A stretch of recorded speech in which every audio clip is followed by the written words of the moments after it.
ہیں ایک میرے آقا کے پیارے پیارے ابو جان حضرت سیدنا سرکار عبداللہ رضی اللہ تعالیٰ عنہ، اور ایک میرے آقا علیہ السلام کی پیاری پیاری امی جان سیدہ آمنہ خاتون رضی اللہ عنہ۔ یہ دو وہ ہستی ہیں کہ کسی سے ہمیں پیر ملا، کسی سے ہمیں صحابی ملا، کسی سے ہمیں ولی ملا، لیکن یہ میرے نبی کے وہ امی اور ابو جان ہیں جن کے ذریعے سے اللہ نے ہمیں اپنا نبی عطا۔ تو یہ آج کی خاص محفل نبی کی امی اور ابو کی جانب سے منعقد کی گئی ہے۔ کیا بات ہے، سبحان اللہ، یہ سبحان جو اجتماعی 100 نکاح کی تقریب ہے وہ ہماری طرف سے نہیں ہے، جن لوگوں نے ہماری مدد کی، جو ہمارے ڈونرز ہیں، یہ ان کی طرف سے بھی نہیں ہے، یہ پوری تقریب حضور کی امی جان اور حضور کے ابو جان کی طرف سے ہے، یعنی والدین رسول کی طرف سے یہ محفل منعقد کی گئی ہے، اور اس محفل کا خراج عقیدت انہی کی بارگاہ میں پیش کیا جا رہا ہے، اس کا سارا ثواب انہی کی بارگاہ میں پیش کیا جا رہا ہے کہ یا رسول اللہ، آپ کے والدین کریمین وہ ہیں کہ باپ ہونے کے اعتبار سے کوئی باپ آپ کے ابو کے برابر نہیں ہے، ماں ہونے کے اعتبار سے کوئی ماں آپ کی امی کے برابر نہیں ہے۔ اس لیے یہ خراج عقیدت مصطفیٰ جان رحمت کے والدین کریمین کی طرف سے ان کی بارگاہ میں ہم پیش کر رہے ہیں۔ الحمدللہ اس میں ہمارے شہر کے جو ہمارے ڈونرز ہیں انہوں نے ہماری مدد کی، اور آدھا خرچہ WMO کے احباب نے ہمیں اس میں پیش کیا۔ ہم اپنے تمام تعاون کرنے والوں کے مشکور ہیں، اور منبر پر ماشاءاللہ ہمارے سنی دعوت اسلامی کے کرناٹک سے ہبلی کے احباب موجود ہیں، اورنگ آباد کے احباب موجود ہیں، سورت کے احباب موجود ہیں، نندربار، عملنیر، اور اسی طریقے سے جو ہے وہ دھولیا کے احباب، شیرپور کے احباب، ناسک کے احباب، یعنی کہ اور ہمارے راجکوٹ کے احباب موجود ہیں، اسی طرح سے دور نزدیک سے سب یہاں جمع ہیں، عمائدین شہر بھی جمع ہے۔ موسم ہم کو بار بار ڈراتا ہے کہ ہم محفل کو جلدی مکمل کر لیں، اور دولہوں کا چہرہ بھی یہ سوالیہ نگاہوں سے ہمیں دیکھتا ہے کہ کب تک ہمیں امتحان میں رکھو گے، اس لیے کہ ایک نئے امتحان میں تو ہم قدم رکھ رہے ہیں، اس امتحان سے پہلے اب ہمیں یہ مولوی لوگ کب تک امتحان لیں گے، بیوی تو بعد میں امتحان پوری زندگی لیتی ہی رہے گی، لیکن یہ مولوی لوگ جو قاضی کی شکل میں بن کر کے آئے ہیں یہ کب تک ہمارا امتحان لیں گے۔ میرے عزیز جوانوں، آپ لوگ امتحان کے قابل نہیں بلکہ آپ لوگ خوشی کے قابل ہو، آپ لوگ خراج تحسین کے قابل ہو کہ کسی کا نکاح دادا کی سرپرستی میں ہوا، کسی کا نکاح ماں باپ کی سرپرستی میں ہوا، کسی کا نکاح اماں ابا کی سرپرستی میں ہوا، خالہ خالو کی سرپرستی میں ہوا، ارے تمہارا نکاح والدین مصطفیٰ کی سرپرستی میں ہوا ہے۔ سبحان اللہ، نسلیں فخر کرے گی اس پر کہ میرے باپ اور میری ناک ماں کا نکاح اس تقریب میں ہوا تھا جس کی سرپرستی والدین مصطفیٰ جان رحمت کر رہے تھے۔ کوئی اللہ اکبر مدینہ منورہ کی زمین سے رسول اللہ کے بابا کی شکل میں سرپرستی کر رہا تھا، اور کوئی ابوا شریف کی سرزمین سے رسول اللہ کی امی جان ہماری مخدومہ کی شکل میں سرپرستی کر رہی تھی، اور انشاءاللہ ان کے فیوز و برکات آپ کو آخری سانس تک ملتے رہیں گے انشاءاللہ تبارک و تعالیٰ۔ تو کوئی تفصیلی تقریر کا گفتگو کا وقت نہیں، صرف 2-3 باتیں مختصر میں پیش کر کے اپنی بات پوری کرتا ہوں۔ حافظ مقصود صاحب اگر یہاں موجود ہوں وہ مجھے اشارہ کر دیں کہ کیا بیگمیں سب آ گئی ہیں، اور دستخط اور اجازت کا معاملہ اگر مکمل ہو گیا ہے تو حافظ مقصود صاحب اس ذمہ داری پر مامور ہیں، وہ شاید ادھر دلہنوں کی طرف گئے ہوئے بھی تھے، ابھی تک واپس نہیں آئے، اگر وہ آ جائیں تو وہ اطلاع فرما دیں، ہاں، اور وہ اشارہ بھی کر دیں کہ تقریر پوری ہو گئی ہے۔ 2-3 باتیں آپ سے عرض کرتے ہیں۔ یاد رکھیے اللہ نے آپ کو ہم سب کو نوازا ہے۔ اللہ کے رسول صلی اللہ علیہ وآلہ وسلم فرماتے ہیں کہ جو اس حالت میں صبح کرے کہ میری امت کی بھلائی اور خیر خائی کے لیے کوئی منصوبہ نہ بنائے فلیس منا، وہ میری سوسائٹی کا ممبر نہیں۔ یہ اجتماعی نکاح ہم لوگ پہلے بھی کرتے رہے ہمیشہ، لیکن اتنی بڑی تعداد میں 1500 سالہ نسبت سے ہم نے پہلی مرتبہ اتنا بڑا اہتمام کیا ہے اللہ کی عطا سے۔ میں تمام جو شہر کے لوگ ہیں یہاں پر، امیر غریب سبھی لوگ موجود ہیں، ان سے میری گزارش ہے کہ یہ اجتماعی نکاح کا سلسلہ شہر میں دراز ہونا چاہیے۔ صرف تنظیم اور کمیٹیاں ہی نہ کرے، کوشش کرو کہ جب تم اپنے بچوں کی شادیاں کرو تو ایک دو بچیوں کو بھی اس میں شامل کر لو۔ اگر آپ کی بیٹی کے منڈپ میں دو تین غریب بچی، یتیم بچیوں کا نکاح ہو جاتا ہے، ان کا گھر بس جاتا ہے، تو یاد رکھنا ان کی دعائیں پوری زندگی آپ کی بچیوں کے کام آتی رہے گی۔ ہمارے شہر میں یہ واردات دیکھی جا رہی تھی کہ کوئی پھانسی لے رہا ہے، کوئی زہر کھا رہا ہے، کوئی ڈوب رہا ہے، کوئی خودکشی کر رہا ہے۔ تو یہ ساری چیزیں جب دیکھی گئی تو پتا چلا کہ ان ساری چیزوں کے پیچھے ریزن یہ ہے کہ بہت سارے معاملات میں کئی قرض سبب بنتا ہے، کئی بیٹی کو رشتہ نہ آنا سبب بنتا ہے، کئی رشتہ جڑنے کے بعد اس لیے رشتے ٹوٹ جاتے ہیں کہ ماں باپ انتظام کرتے کرتے تھکے رہتے ہیں اور ابھی وہ شادی کی تاریخ دے نہیں پاتے، تو اس میں بھی رشتے ٹوٹ جاتے ہیں۔ اس لیے میری گزارش یہ ہے کہ غریبوں سے شادی کا بوجھ ہلکا کرنے کے لیے اجتماعی نکاح کو فروغ دیا جائے۔ اور یہ بات یاد رکھنا، اگر ہم کسی غریب کی فکر کو دور کر دیں، اگر ہم کسی غریب کے سر کا بوجھ دور کر دیں، تو اللہ کے رسول صلی اللہ علیہ وآلہ وسلم نے بشارت دی ہے، اللہ کے حبیب علیہ السلام فرماتے ہیں کہ جب تک تم اپنے مومن بھائی کی مدد کرتے رہو گے، اللہ پاک تمہاری مدد کرتا رہے گا۔ اس لیے مدد کا یہ سلسلہ جاری رہنا چاہیے۔ کوئی ضروری نہیں ہے کہ اسٹیج سجا کر ہی آپ نکاح کریں، آپ خاموشی میں بھی کسی کے سر پہ دوپٹہ ڈال کر اس کی شادی کا انتظام کر کے اس کو رخصت کر سکتے ہیں۔ یاد رکھیے، اگر آپ نے کسی غریب ماں باپ کی اس فکر کو دور کر دیا جو اپنی بیٹیوں کا بوجھ لے کر کے جیتے ہیں، آپ کو نہیں پتا، جن کو نہیں پتا وہ اندازہ کریں، اور جن کو معلوم ہے وہ جانتے ہیں۔ بہت سارے ماں باپ بیٹی کی شادی کے لیے کبھی قرض مانگتے ہیں، کبھی مسجدوں میں چندہ مانگتے ہیں، اور کبھی کبھی جب انتظام نہیں ہوتا ہے تو وہ مجبور ہو کر سود سے تک پیسے لیتے ہیں، گھروں کے کبھی برتن بیچتے ہیں، کبھی زیورات بیچتے ہیں۔ تو یاد رکھیے، اللہ تبارک و تعالیٰ نے ہمیں صرف کھانے، سونے اور اپنی نسل کو بڑھانے کے لیے پیدا نہیں فرمایا، بلکہ اللہ تبارک و تعالیٰ نے ہمیں کسی کے کام آنے کے لیے پیدا کیا، ہمیں کسی کی مدد کے لیے پیدا کیا۔ اللہ کے رسول صلی اللہ علیہ وآلہ وسلم کے فرمان کا مفہوم ہے، اگر روئے زمین پر کسی جنتی انسان کی زیارت کرنا چاہتے ہو تو اس کی زیارت کرو، اس کو دیکھو جو مصیبتوں میں لوگوں کو یاد آتا ہے، یعنی مصیبت میں لوگوں کا دماغ اس کی طرف جاتا ہے کہ وہ بندہ میری مدد کرے گا۔ ایک مرتبہ سیدنا عبداللہ ابن عباس رضی اللہ تعالیٰ عنہ مسجد نبوی شریف کے اندر معتکف تھے۔ ایک شخص آتا ہے اور آ کر کے عرض کرتا ہے، اے رسول اللہ کے چچا زاد بھائی، میں قرض تلے دبا ہوا ہوں اور قرض لینے والے مجھ پر بہت زور دیتے ہیں، مجھے تکلیف دیتے ہیں، مجھے پریشان کرتے ہیں، کیا آپ میری مدد کر سکتے ہیں؟ تو اللہ کے رسول علیہ السلام کے چچا زاد بھائی حضرت سیدنا عبداللہ ابن عباس رضی اللہ تعالیٰ عنہ، جن کو حبر الامہ، رئیس المفسرین،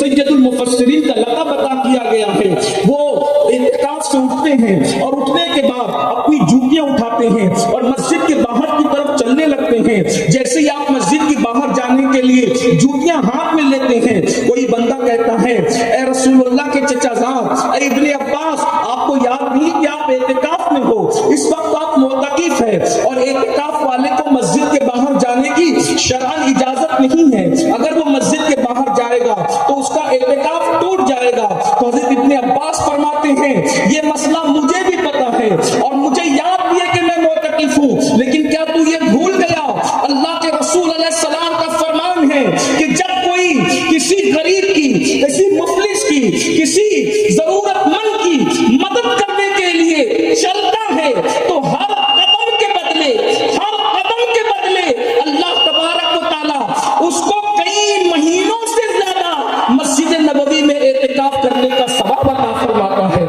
ایک قدم کے بدلے مہینوں اعتکاف کا ثواب جو مسجد نبوی میں کیا جا رہا ہے، صرف چلنے کا یہ ثواب ہے، تو مدد کرنے کا کیا ثواب ہوگا؟ میں یہاں بیٹھے ہوئے ہر فرد بشر سے کہنا چاہتا ہوں، اگر خودکشی پہ کنٹرول کرنا ہے، دودھ کے مرنے والوں پر کنٹرول کرنا ہے، پھانسی لینے والوں پہ کنٹرول کرنا ہے، تو یاد رکھنا صرف درد بھری باتوں سے مسائل نہیں حل ہوں گے، بلکہ میدان عمل میں آنا پڑے گا، ہمیں لوگوں کی مدد کرنا پڑے گا، ہمیں لوگوں کی امداد کرنا پڑے گا، اور مدد کے لیے آپ کو یہ نہیں دیکھنا پڑے گا کہ یہ کون ہے، اس کا مذہب کیا ہے، اس کا دیکھیے اسلام مذہب بھی دیکھنے کی اجازت نہیں دیتا. بعض مقامات پر اسلام کہتا ہے کہ صرف انسان ہے اس لیے اس کی مدد کر دی جائے. بے شمار لوگوں کی امداد اللہ کے رسول علیہ السلام نے صرف انسان ہونے کی وجہ سے کی ہے. ایک روایت پڑھتا ہوں اور اپنی بات پوری کرتا ہوں. لوگ مدد کرنے میں اپنے اپنے لوگوں کو دیکھتے ہیں، یہ بھی اچھی چیز ہے، اس کا مجھے انکار نہیں، لیکن مدد کا سلسلہ وسیع سے وسیع تر ہونا چاہیے، اس لیے کہ ہماری مدد کے بہت سارے لوگ حقدار ہیں. اگر ہم صرف اپنوں کا چہرہ دیکھ کر مدد کریں گے تو دوسرے ضرورت مند کہاں جائیں گے. اس سلسلے میں ایک بات اور اس کے بعد میں اپنی بات پوری کر لوں گا. میں نے کہا نا کہ بارش کے موسم کی وجہ سے اس بات کا موسم اجازت نہیں دیتا کہ بات لمبی کی جائے. تقریر تو آپ ہمیشہ سنتے ہی رہتے ہیں، آج آپ کو تقریر نہیں بلکہ نکاح کی تقریب میں، تقریر نہیں بلکہ تقریب ہے یہ، تو آپ حضرات اس کو سنیں. دیکھیے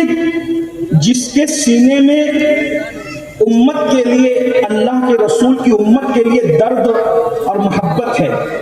اللہ نے اس کو خیر کثیر عطا کیا ہے. حضور علیہ السلام کی سنتوں پر ہم بات کرتے ہیں. کوئی کہتا ہے کھانے سے پہلے نمک چکھنا سنت ہے، اچھی بات ہے. چہرے پہ داڑھی رکھنا سنت ہے، اچھی بات ہے. اسلامی لباس پہننا سنت ہے، اچھی بات ہے. ایک پیر بٹھا، ایک پیر آڑا کر کے اور دوسرا پیر کھڑا کر کے کھانا سنت ہے، اچھی. ساری سنتیں سر آنکھوں پر. مسواک کرنا سنت ہے سر آنکھوں پر. لیکن ایک سنت ایسی ہے جو رسول اللہ کی سب سے بڑی سنت ہے. ساری سنتوں کا آغاز بعد میں ہوا. جو سب سے بڑی رسول اللہ کی سنت ہے وہ فکر امت ہے، امت کی محبت ہے، امت سے پیار ہے. مسواک حضور علیہ السلام نے اس وقت شروع کیا جب حضور علیہ السلام کو دانت شریف اپنے مقام پر سجنے لگے. داڑھی شریف اس وقت رکھی جب چہرے پہ داڑھی شریف آئی. امامہ آپ نے جوانی کے بعد سجایا. لیکن حضور علیہ السلام کی جو سب سے پہلی اور سب سے بڑی سنت یہ ہے، اللہ کے رسول جب دنیا میں تشریف لائے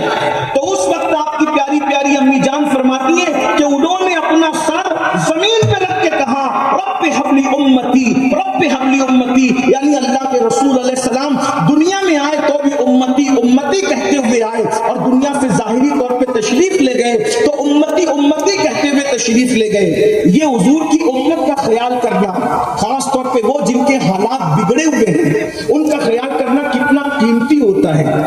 سنیے غور سے. حضرت سیدنا محبوب الہی جنہیں دنیا خواجہ نظام الدین اولیاء کے نام سے جانتی ہے، حضرت محبوب الہی اپنی خانقاہ کے چھت پہ ٹہل رہے تھے. محبوب الہی نے ٹہلتے ہوئے دیکھا کہ ایک بوڑھی عورت ہے اور بڑھاپے کی وجہ سے اس کی کمر جھک گئی ہے. بڑھاپے کی وجہ سے کمر جھک گئی ہے اور وہ مٹکی لے کر جمنا کے کنارے اس کی جھوپڑی ہے، وہاں سے وہ اٹھ کر ایک ٹیلے پر جاتی ہے اور ٹیلے سے کنویں کا پانی لے کر وہ نیچے آتی ہے. حضرت محبوب الہی تڑپ گئے، بے چین ہو گئے، بے قرار ہو گئے. آپ نے حضرت امیر خسرو سے کہا خسرو، وہ بوڑھی عورت کی کٹیا تو جمنا کے کنارے، دریا کے کنارے ہے، وہ ٹیلے پہ جا کے کنویں کا پانی کیوں لا رہی ہے اور اتنی مصیبت کو کیوں اٹھا رہی ہے، اتنی تکلیف کو کیوں اٹھا رہی ہے؟ جاؤ اس سے اس کا سبب معلوم کرو. چونکہ بڈھی عورتیں کسی مذہب کی ہو، مذہب میں بہت کٹر ہوتی ہے، جو ان کا ذہن بن جاتا ہے وہ اس میں بہت مضبوط ہوتی ہے، جو بھی صحیح ہو یا غلط ہے. حضرت امیر خسرو اس کے پاس گئے، کہنے لگے بڑی اماں، یہ تو جمنا کے کنارے رہتی ہے، پھر تو ٹیلے پر جا کر کے وہاں سے کنویں کا کھارا پانی لاتی ہے، یہ کیا ہے؟ اس نے کہا میں یہ سب کرتی ہوں، تجھے کیا ہے، جا یہاں سے. حضرت امیر خسرو واپس آ گئے کہ اس بڑی بی کو تو اس کی خیر خائی کا کوئی خیال ہی نہیں ہے، اس نے تو مجھے جھڑک دیا سرکار. اب اگر کوئی دوسرا ہوتا تو کہتا چلو چھوڑو، اس کو خود کو اپنی خیر خائی کی نہیں پڑی تو چھوڑ دو. لیکن کچھ لوگ ایسے ہوتے ہیں جو دکھاوے کے ہمدرد ہوتے ہیں، اور کچھ لوگ ایسے ہوتے ہیں جن کے دل میں اللہ بستا ہے، جن کے دل میں یار کا جلوہ بستا ہے وہ حقیقت میں درد مند دل رکھتے ہیں، تو ان کو جھڑکنے والوں سے بھی پیار آتا ہے۔ انہوں نے کہا حضرت محبوب الہی سرکار خواجہ نظام الدین اولیاء نے خسرو، اس نے تمہیں صحیح نہیں جواب دیا، چلو میں چلتا ہوں۔ پھر آئے، کچھ لوگوں کی صورتیں ایسی ہوتی ہے کہ انسان ڈھیر ہو جاتا ہے، اللہ کچھ لوگوں کی صورتیں ایسی بناتا ہے، شکلیں ایسی بناتا ہے کہ ان کو جھڑکا نہیں جا سکتا، انہیں اپنے بیگانے سے پیار کرتے ہیں۔ یہ اللہ کا خاص انعام ہوتا ہے ایسی صورتوں پر جو سب کی آنکھوں کو ٹھنڈک دیتی ہے، جو سب کی آنکھوں کو سکون دیتی ہے۔ اور ولی کی پہچان یہی ہے کہ اس کو دیکھو تو خدا یاد آ جائے، یعنی آنکھوں کو سکون ملے اور دل کو ٹھنڈک محسوس ہو۔ ایسے لوگ اللہ والے ہوتے ہیں۔ حضرت محبوب الہی گئے اور جانے کے بعد حضرت محبوب الہی اس سے کہتے ہیں بڑی اماں تم اتنی مشقت کیوں اٹھا رہی ہو، کنویں سے پانی لاتی ہو، کھارا پانی اور میٹھا پانی تمہارے آنگن میں ہے، تم جمنا کے کنارے رہتی ہو۔ اس نے کہا بیٹا اصل میں ہم لوگ میاں بیوی بے اولاد ہیں، ہماری کوئی اولاد نہیں ہے، اور ہم لوگ دو روٹی بہت مشکل سے کما لیتے ہیں، اور جب دو روٹی کما لیتے ہیں تو ہمارا تجربہ یہ ہے، بلکہ ہمارا تجربہ یہ ہے کہ اگر ہم میٹھا پانی پئیں، ہم اگر میٹھا پانی پئیں تو یہ کھانا جلدی ہضم ہوگا، تو دو روٹی کی بجائے ہمیں 4 روٹی کی بھوک لگے گی، تو ہمیں 2 روٹی مانگنا پڑے گی، تو ہم باغیرت لوگ ہیں، کھارا پانی پینے سے ہمیں بھوک کم لگتی ہے، تو 2 روٹی میں ہمارا گزارا ہو جاتا ہے، تو ہم کھارا پانی لانا چاہتے ہیں، پینا چاہتے ہیں، میٹھا پانی پی کر کے کھانا جلدی ہضم ہو جائے گا تو ہمیں 2 روٹی مانگنا پڑے گی، اس لیے ہم مانگنا نہیں چاہتے، کسی سے مانگنا نہیں چاہتے، اس لیے ہم ایسا کرتے ہیں۔ محبوب الہی نے فرمایا بڑی اماں کوئی بات نہیں، اب آپ کو کوئی فکر نہیں کرنا، روٹی کی مانگنا نہیں ہے، ہماری خانقاہ سے آپ کو روزانہ 2 ٹائم کا کھانا آیا کرے گا، آپ کو 2 روٹی نہیں کمانا، آپ کو خانقاہ سے کھانا آئے گا۔ اس نے اوپر سے نیچے تک محبوب الہی کو دیکھا اور اس کے بعد مسکرا کے کہتی ہے شاید تجھے غلط فہمی ہو رہی ہے، او مسلمانوں کے پیر تجھے غلط فہمی ہو رہی ہے، تو ہمیں مسلمان سمجھ کے خانقاہ سے کھانا بھیج رہا ہے۔ محبوب الہی کو کہا تجھے معلوم ہونا چاہیے ہم مسلمان نہیں ہیں، ہم تجھے دھوکہ دے کے کھانا نہیں لینا چاہتے، اگر تو مسلمان سمجھ کے ہماری مدد کرنا چاہتا ہے تو تجھے بتا دے رہے ہیں کہ ہم مسلمان نہیں ہیں۔ محبوب الہی نے جب اتنا سنا تو مسکرا کے کہتے ہیں بڑی اماں کیا بات ہے، اگر تم مسلمان نہیں ہو تو کیا ہوا، تم انسان تو ہو نا، ہمارا مذہب انسانوں کی مدد کرنے کا حکم دیتا ہے۔ سبحان اللہ، سبحان اللہ، کتنا کہنا تھا۔ اس نے کہا اب خانقاہ کی روٹی بعد میں کھائیں گے، اب پہلے خانقاہ کا مذہب قبول کر کے کلمہ پڑھ کے اسلام میں داخل۔ سبحان اللہ، سبحان اللہ، دیکھیے سبحان اللہ، یہ ہے مدد کا انداز اللہ والوں کے، اسی طرح اسلام پھیلایا گیا مدد کر کے۔ تو میں آپ سے بھی کہوں گا اللہ نے اگر نوازا ہے مدد کیجیے، شادی کے اخراجات کم کیجیے، فضول خرچی سے بچیے، شادیوں کے اندر جو فضول خرچی کرتے ہو، ہم دیکھتے ہیں ہم جب ایک دوسرے کو نصیحت کرتے ہیں تو بہت کرتے ہیں، لیکن عمل کرنے کی بات آتی ہے تو ہم زیرو ہو جاتے ہیں۔ اللہ تعالیٰ کی بارگاہ میں دعا ہے کہ اللہ پاک ہم سب کو عمل کی توفیق عطا فرمائیں۔ جلدی سے نکاح کی تقریب کو آگے بڑھاتے ہیں، تو میں پہلے تمام جتنے دولہا حضرات ہیں سب مل کر اجتماعی طور پہ میرے ساتھ کلمہ پڑھ لیں، توبہ کر لیں، پھر اس کے بعد انشاءاللہ تعالیٰ ہمارے بھائی حافظ مقصود اشرف صاحب خطبہ نکاح جو وہ پڑھیں گے، لیکن کلمہ پڑھنے کے بعد اور خطبہ نکاح سے پہلے جتنے ہمارے مہمان آئے ہیں ان